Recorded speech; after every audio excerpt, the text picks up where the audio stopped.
Gracias por continuar con nosotros. Vamos ya al espacio de la entrevista de Hechos AM, la entrevista que tenemos para este lunes 12 de noviembre de 2018. Hoy vamos a hablar de coyuntura política y lo vamos a hacer con el alcalde del municipio de San Marcos, el doctor Fidel Fuentes.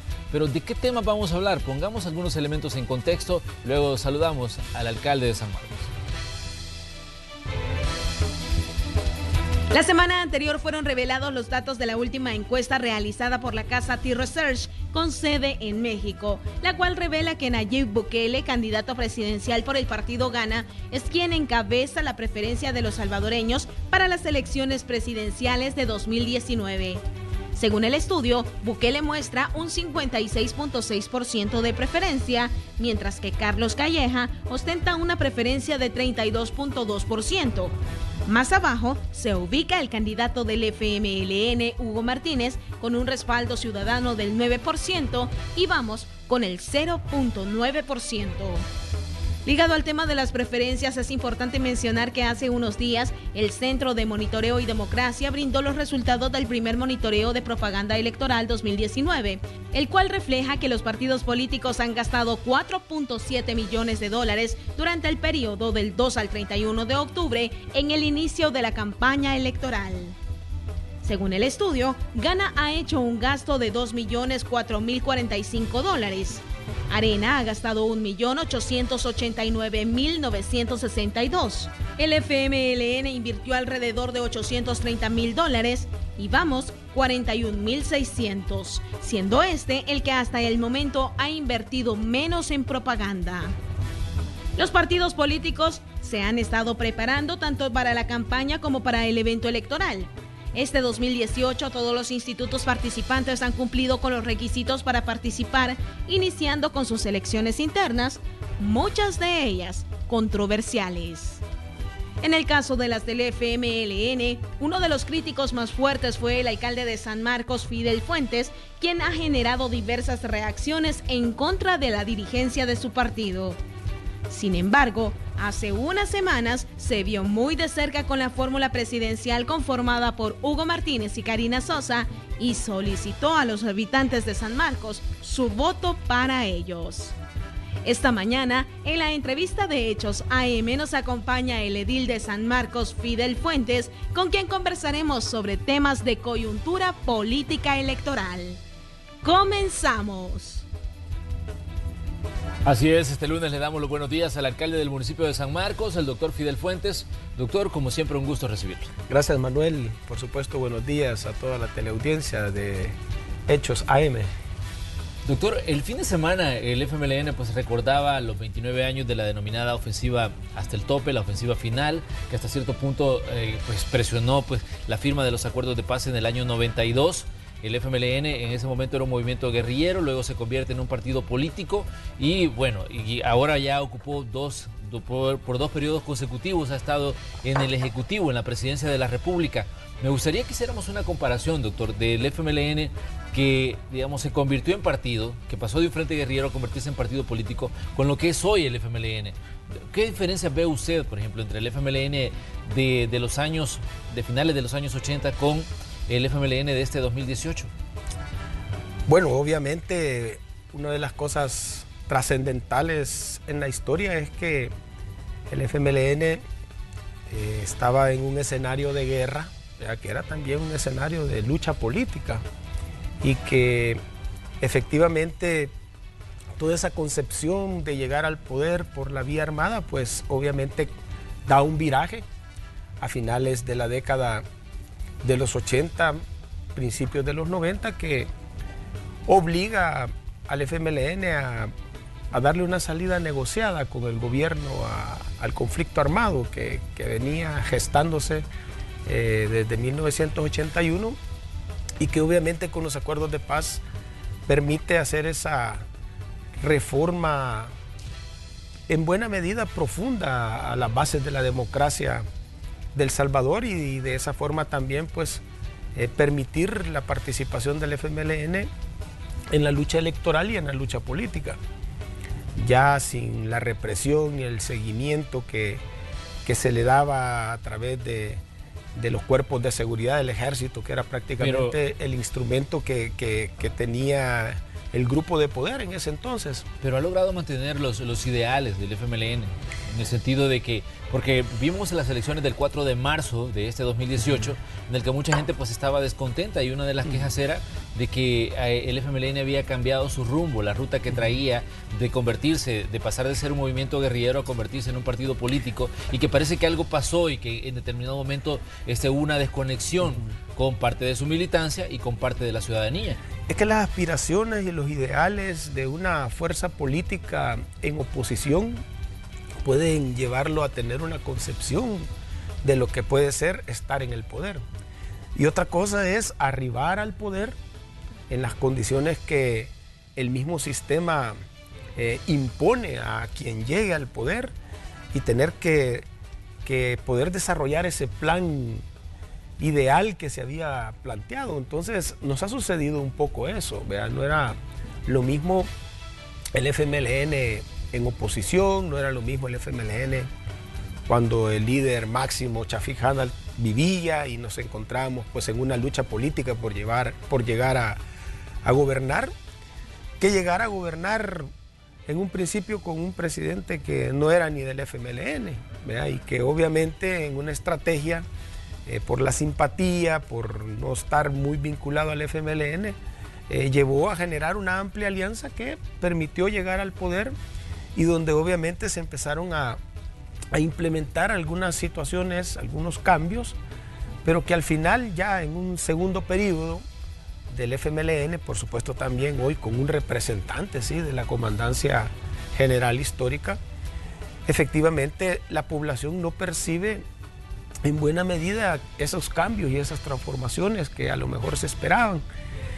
Y por eso es que hay como una corriente de pensamiento de acusar al FMLN, especialmente a quienes han estado al frente del gobierno, en los altos cargos, y quienes han estado en el primer órgano del Estado y a la vez dirigiendo el partido, como de no sentir de que cumplieron con los anhelos que efectivamente el ideario del partido impulsaba desde aquella fecha que tú hiciste alusión, ¿verdad? Que fue en el 89, donde todos pues teníamos una concepción de qué iba a pasar si llegábamos al poder, si esa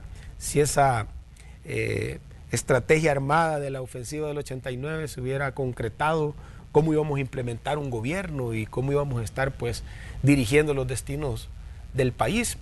Hay un cambio obviamente en toda esa etapa de tiempo, y lo que más ha repercutido es exactamente el estar ya en el gobierno y precisamente no haber logrado derrotar el sistema neoliberal que se nos ha impuesto, y que obviamente nos ha tocado administrarlo, y que desde ese punto de vista pues la situación puede tener una crítica muy fuerte, en el sentido de decir que se traicionó los ideales. Hasta cierto punto es importante señalar lo que pasó el 4 de marzo de este año 2018.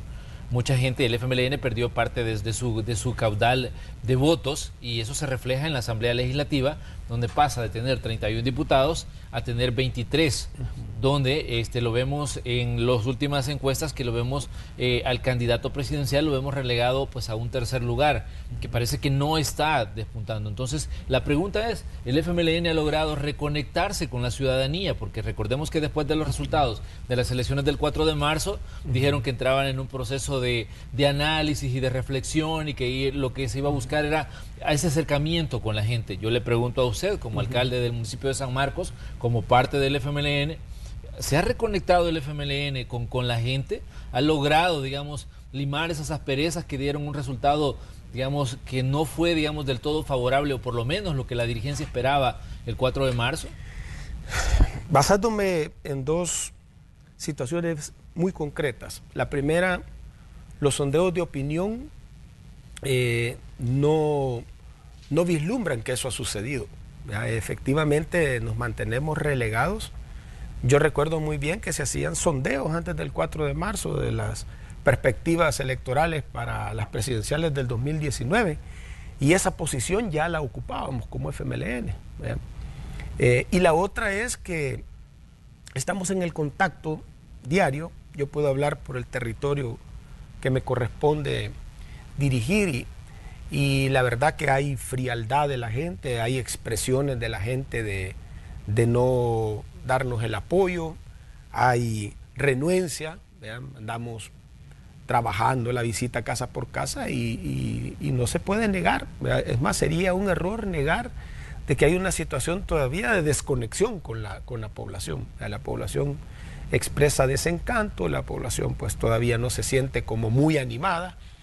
Muchos en el sondeo, nosotros estamos pasando un pequeño cuestionario para auscultar cómo están las cosas. Y bueno, en el caso de nuestro municipio, pues hay mucho indeciso, ¿verdad? Hay mucho indeciso. La práctica nos ha demostrado a nosotros que en el contacto con la gente, el indeciso es alguien que no nos está apoyando, ¿verdad? Alguien que siempre claramente se identifica con nosotros, lo dice libremente. Entonces, continúa eso, Manuel, ¿verdad? No se puede negar de que la campaña ha arrancado, que tenemos un buen candidato, ¿verdad? Yo lo digo, una buena fórmula presidencial, con un buen plan, con una buena propuesta, pero la debilidad aún se mantiene, ¿verdad? Esa desacumulación que nos generó electoralmente el 4 de marzo persiste. Eso no quiere decir de que todo va a ir mal o que todo va a terminar mal. Yo creo que el esfuerzo que se está haciendo, sobre todo en el contacto diario de la gente, de nuestros candidatos, pues tiene que dar su resultado. Estamos obviamente empujando para que volvamos a enclochar con la población, que la población vuelva a retornar esa confianza. La situación de la campaña electoral, si tú ves, está volviendo también bastante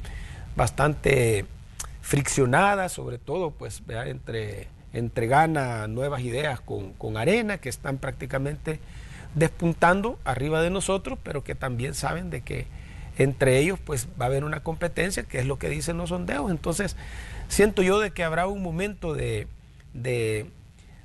quiebre en el que también la población pues va a hastiarse de ese conflicto, de esa contradicción que hay, de esa campaña que no es de altura, sino que al contrario está siendo bastante chocante. Y esperamos que nosotros, que en este momento pues tenemos un candidato que está respetando las leyes, está respetando las condiciones del debate, podamos acumular también alrededor de eso. Es parte de la estrategia.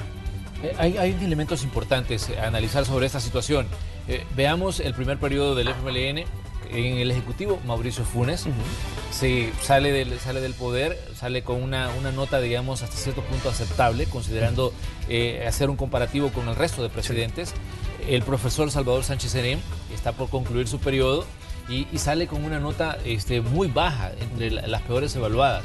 Entonces, ¿no considera usted que esta situación también está, digamos, hasta cierto punto afectando la candidatura de Hugo Martínez y de Karina Sosa, considerando, digamos, que el presidente no es hasta cierto punto una persona muy mediática, es una persona a la que escasamente se le ve, digamos, dándole declaraciones a los periodistas, por lo menos aquí en El Salvador, ¿no? Entonces es un presidente que hasta cierto punto ha estado ausente en determinados momentos de emergencias en El Salvador. Exacto. Y que aparecen otros voceros y el presidente aparece hasta días después que la situación se ha calmado. ¿No considera usted que esto también en determinado momento está afectando, digamos, la proyección que puede tener Hugo Martínez y sus aspiraciones de buscar un tercer periodo para el FMLN en el Ejecutivo? Eso es bien evidente. Creo que en los primeros 4 o 5 años que estábamos finalizando la gestión con Mauricio Funes, había un balance bastante positivo en la gestión de Mauricio Funes, independientemente de él como persona o como presidente. Eso obviamente endosó al FMLN bastante apoyo. Eran condiciones diferentes, ¿verdad? Hace 5 años estábamos en condiciones diferentes. Hoy, 5 años de un primer gobierno, más los 5 años pues, del profesor, tú lo has descrito muy bien, ¿verdad?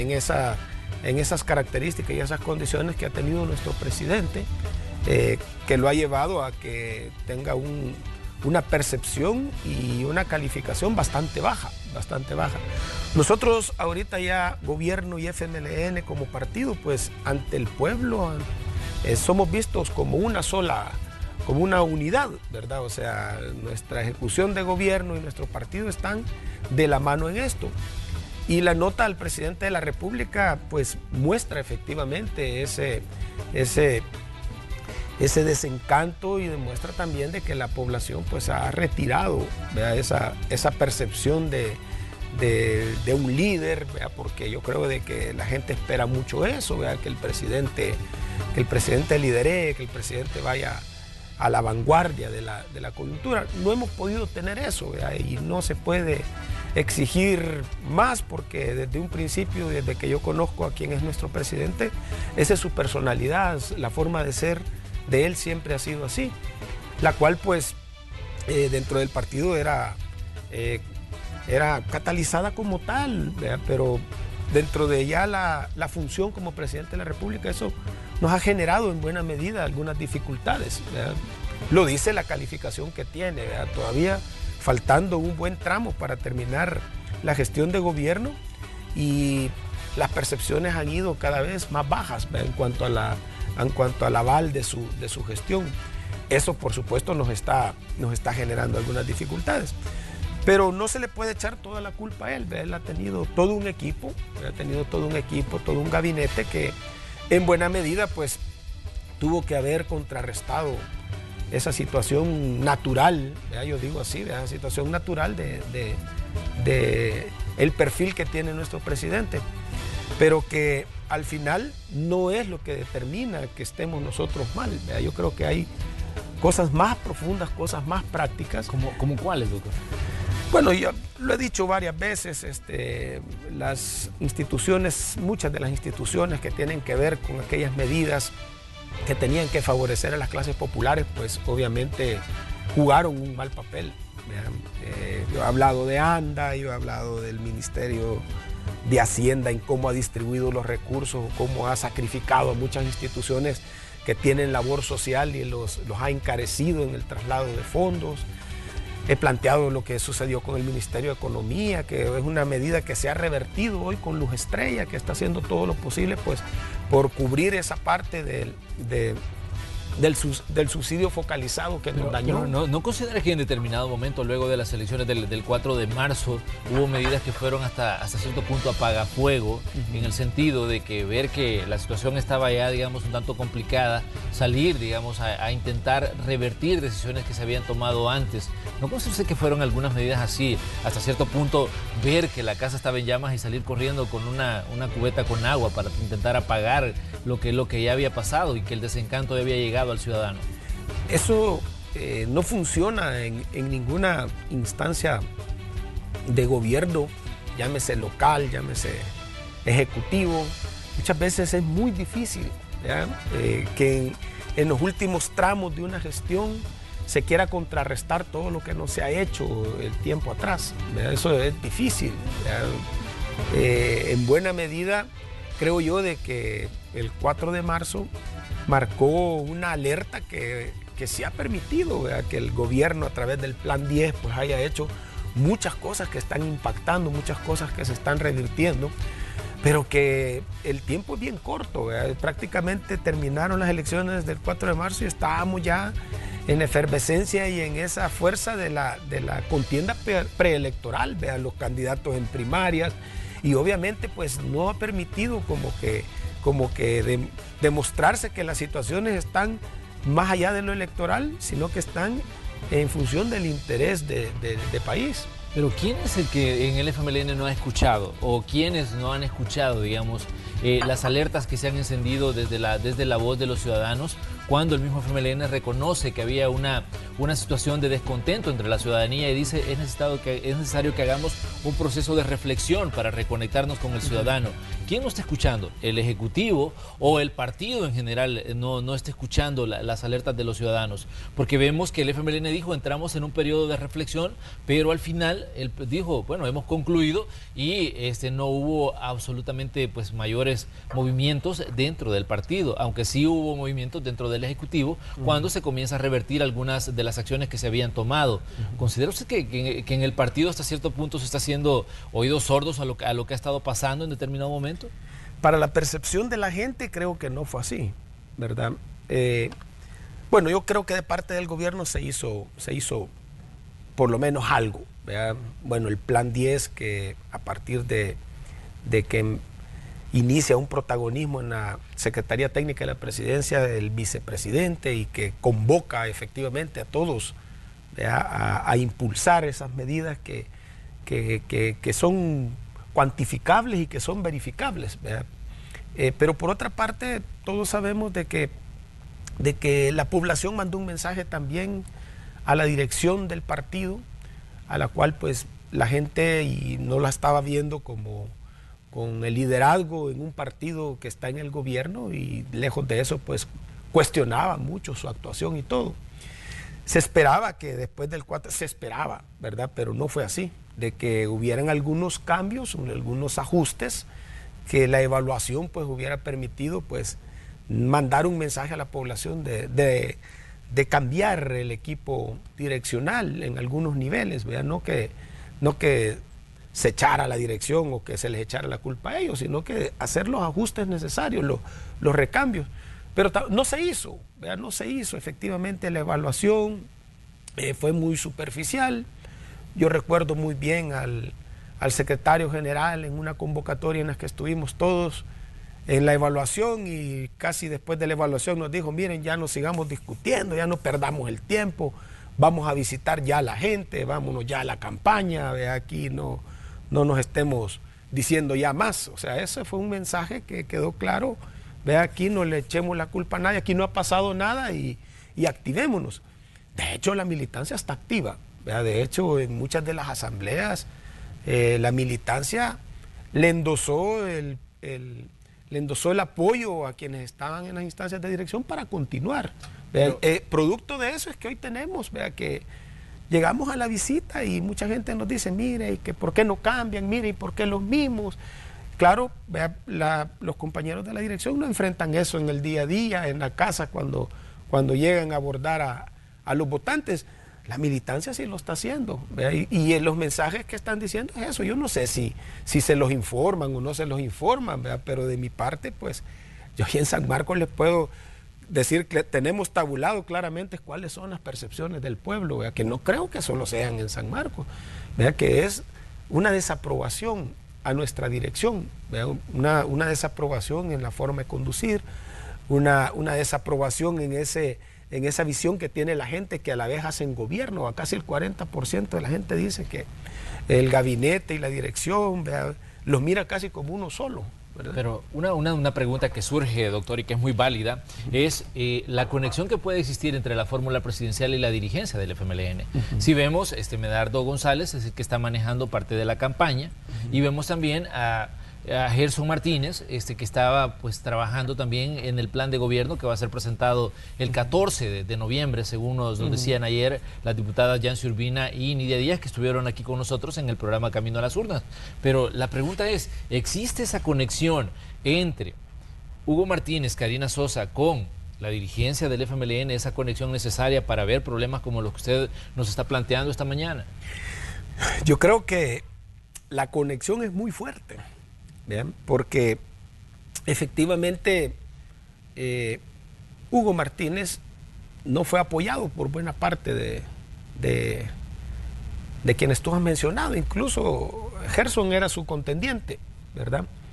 Y quizás Hugo debió, ¿verdad?, en su momento, también por estrategia, que no quería decir excluir a nadie de la dirección en la toma de decisiones o en la conducción estratégica, porque somos partido y en buena medida, al margen de los problemas, estamos unidos. Eso no se puede negar. En el FMLN no hay una división ahorita marcada entre la fórmula y la dirección, sino que al contrario, ¿verdad? La conexión la hizo bien evidente nuestra fórmula presidencial, y eso probablemente no era lo que se esperaba, ¿verdad? No era lo que se esperaba, pero así ha estado estructurado siempre, ¿verdad? De que la comisión política, bueno, Gerson Martínez, tengo así más o menos memoria que incluso fue el que trabajó el plan de Mauricio Funes. Él condujo toda la plataforma programática que se generó en aquel entonces, y tiene una gran incidencia en el trabajo también luego con Salvador Sánchez Serén, y hoy nuevamente pues es delegado para que con la fórmula Hugo Martínez, él sea también el que esté en la parte del plan, ¿verdad? Entonces, no digo que esté bien, no digo que esté mal, sino que cómo ha sido percibido, ¿verdad? Fue percibido como, bueno, ¿y esto cómo es? ¿Verdad? La gente esperaba efectivamente que el ascenso, el triunfo evidente, amplio que tuvo Hugo Martínez, le diera un viraje diferente a las percepciones de que tenía la gente. Pero hay preguntas que todavía son válidas, doctor, en el sentido de ese proceso en el que estuvo involucrado Gerson Martínez. ¿Considera usted que ya ha desaparecido esa percepción que en determinado momento, bueno, lo mencionamos aquí en este espacio, en diferentes entrevistas en las que usted decía que había una sensación de dados cargados a favor de Gerson Martínez? La pregunta es si el ciudadano ya borró esa idea de que en determinado momento la dirigencia tenía pues un candidato favorito en las primarias del FMLN. Claro, yo creo que no, bajo ninguna circunstancia. Esa percepción, creo yo, de que se mantiene y no era lo que se esperaba. Vuelvo a repetir, ¿verdad? Hugo Martínez gana con una gran solvencia en una apertura de mayor participación de parte de la militancia para decidir en las internas, y luego vuelve la situación con quien es adversario, con quien abiertamente apoyó a Gerson Martínez, nuestro secretario general, abiertamente dijo, recuerdo esa frase, es nuestro caballo ganador, ¿verdad? Otra persona de la comisión política, yo lo voy a hacer ganar, ¿verdad? Y yo lo voy a hacer presidente. O sea, que no es malo, pues, y que todos en el partido podemos expresar nuestras intenciones. Yo lo hice aquí abiertamente y libremente, apoyo a Hugo Martínez y dije por qué, y lo sigo apoyando, ¿verdad? Prueba de eso, pues, que semanas atrás en San Marcos hemos hecho un gran esfuerzo porque la población tenga un encuentro con él para poder ganar las elecciones. Pero como son las percepciones de la gente, ¿verdad? Son diferentes, ¿verdad? Porque después de una confrontación, ¿verdad? Que si bien es cierto no era una crisis partidaria, sino que estaba en el marco de elecciones internas, lleva nuevamente a retomar lo negado, ¿verdad? Digo yo lo negado porque venía diciéndose, venían las percepciones de la gente. Yo no digo la militancia, porque la militancia piensa diferente, la militancia actúa diferente, pero el pueblo en sí pues venía diciendo, esto ya no nos parece, lo han hecho mal. Y cuando se vuelve a retomar, ¿verdad? En cuestiones importantes, estratégicas, como, bueno, hoy tú me haces el plan, tú eres el que estás al frente del plan, o cuando, bueno, ¿verdad? Tú eres el jefe de campaña, y ahí vamos, o sea, volvemos a lo mismo, regresamos a ratificarle a la gente que no hicimos los virajes, no hicimos los cambios que eran necesarios. Muy bien, vamos a hacer una pequeña pausa comercial, pero les invitamos a ustedes que continúen con nosotros. Somos la entrevista de Hechos AM y estamos conversando hoy con el alcalde del municipio de San Marcos, el doctor Fidel Fuentes. Regresamos enseguida.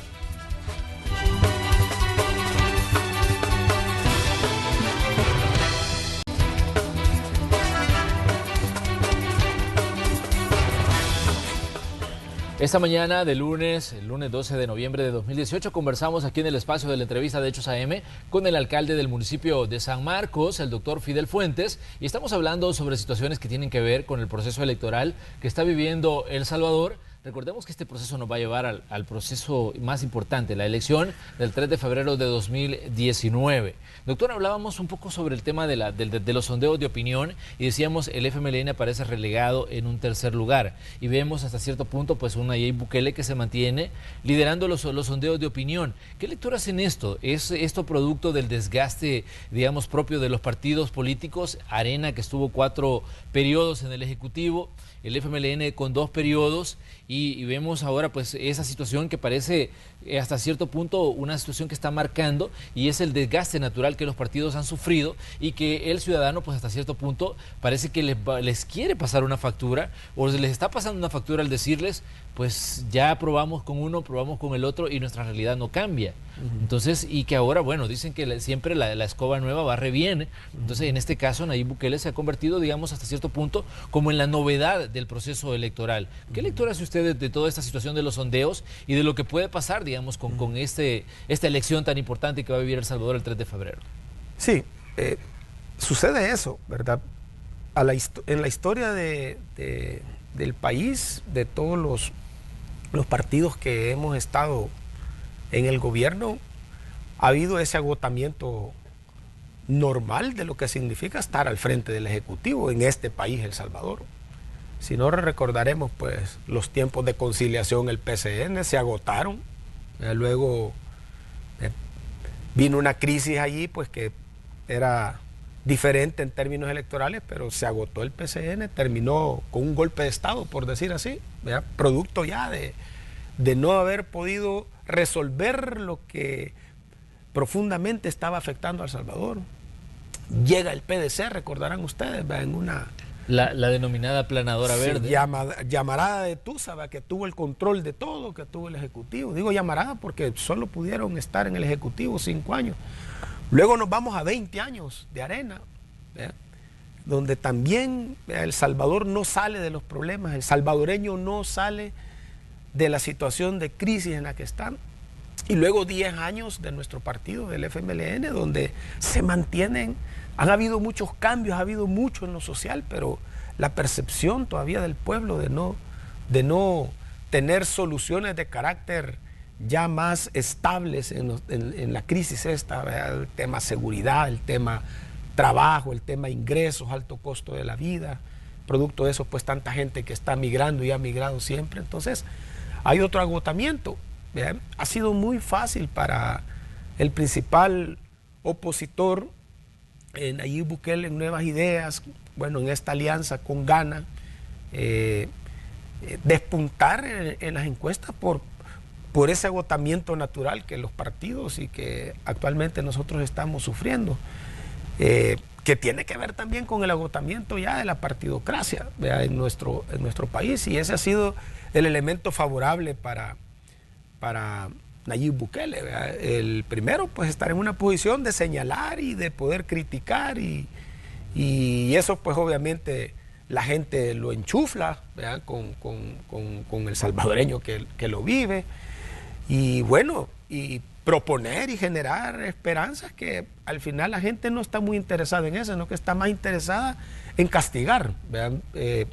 En lo concreto, mucha gente que tanto conocida con la que yo platico y dice su simpatía por Nayib Bukele, por Gana, y le pregunto por qué, no te dice por qué, solo te dice, porque que los demás ya probamos, y si sale igual, no importa, buscamos otro, o sea, la gente anda en una actitud de vendetta, o sea, ya sabe de que aquí a lo mejor está condenado a no salir de la situación en la que está.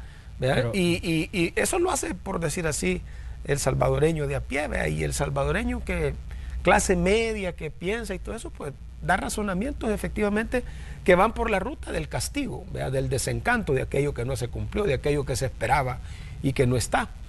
Ese es el punto que permite pues esa acumulación de simpatía en las encuestas de parte de quien está al frente. Pero si vemos la historia y la trayectoria de Nayib Bukele, 2 periodos en alcaldías con la bandera del FMLN, la de Nuevo Cuscatlán, San Salvador, luego pues se da esa ruptura, anuncia que se pasa pues a cambio democrático, tiene su nuevo partido Nuevas Ideas, ahora está en Gana. ¿Cómo definiría usted en el mapa ideológico a Nayib Bukele? Porque él hasta cierto punto en determinado momento dijo, yo soy un hombre de izquierda, pero con todos los cambios que se han dado, pues ahora pues sería interesante que lo ubicáramos en el mapa político salvadoreño. Lo que pasa es que Nayib Bukele, lo he dicho yo, ha sido víctima del sistema político de El Salvador. Y el ser víctima lo ha hecho héroe, ¿verdad? Entre comillas, ante la gente. Pues sí, ¿verdad? Toda la gente con la capacidad mediática que tuvo él de la buena gestión en Nuevo Cuscatlán con la bandera del FMLN, luego ese trabajo en San Salvador o el triunfo en San Salvador electoralmente con el FMLN, que también le generó mucha simpatía, mucho endoso de parte de la población, y luego enfrentarse a una situación que el mismo FMLN lo quita, ¿verdad? Que luego no solo lo quitamos, sino que lo expulsamos, ¿verdad? Digo, lo quitamos porque él tenía claras aspiraciones presidenciales al interior del partido, y eso pues como que asustó a muchos. Luego transita a querer formar su partido político y el sistema no lo deja, ¿verdad? Y luego pues se pasa a un partido pequeño y viene el sistema y no lo deja, ¿verdad? Cuando digo el sistema está claro ahí quienes operaron eso, la honorable Sala de lo Constitucional y el honorable Tribunal Supremo Electoral, ¿verdad? Le quitan ahí el vehículo y salta a última hora, ¿verdad? A gana. Y a la gente le importa poco al final qué ideología tiene, sino que fue víctima, ¿verdad? Que el hombre ha sido víctima siendo bueno, ¿verdad? Porque como ha vendido una imagen y bueno, y las obras en San Salvador que han sido, que todo el mundo pasa por allí y las mira también en redes sociales, no en algunos medios impresos que son sus enemigos, ¿verdad? Pero, ¿verdad? Esa es la percepción, él pasa a ser un héroe de quienes lo quieren, de quienes lo persiguen, ¿verdad? De quienes lo persiguieron, partidos políticos, izquierda, derecha, ¿verdad? Luego Sala de lo Constitucional, Tribunal Supremo Electoral, hasta el fiscal anda allí, ¿verdad? Apoyándolo para ser héroe porque él se puso a investigar o a decir que va a hacer no sé qué y bueno, ¿verdad? Entonces en este país que vean que la gente no está contenta con las instituciones, no confía en las instituciones y mucho menos así en una actuación en la que por una simple aspiración, ¿verdad? Puede parecerlo a los demás, se tensiona todo en contra de Nayib Bukele. Entonces, ahora lo que ha pasado es eso, ¿verdad? Que él ha arribado a las percepciones, ¿verdad? Porque él ha mantenido su discurso en contra, ¿verdad? De lo que se ha hecho mal y de los errores que se han cometido en la política, ¿verdad? Sobre todo los partidos. Se exonera de los partidos, ¿verdad? Porque prácticamente sale del FMLN, se logra limpiar del FMLN, de la acumulación de desgaste que como partido tenemos, ¿verdad?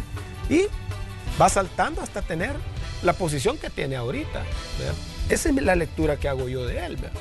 Ahora bien, doctor, ¿considera usted que de remontar el FMLN, Hugo Martínez haría las cosas diferentes a lo que ha pasado con los gobiernos de la administración Funes y la administración Sánchez Serén?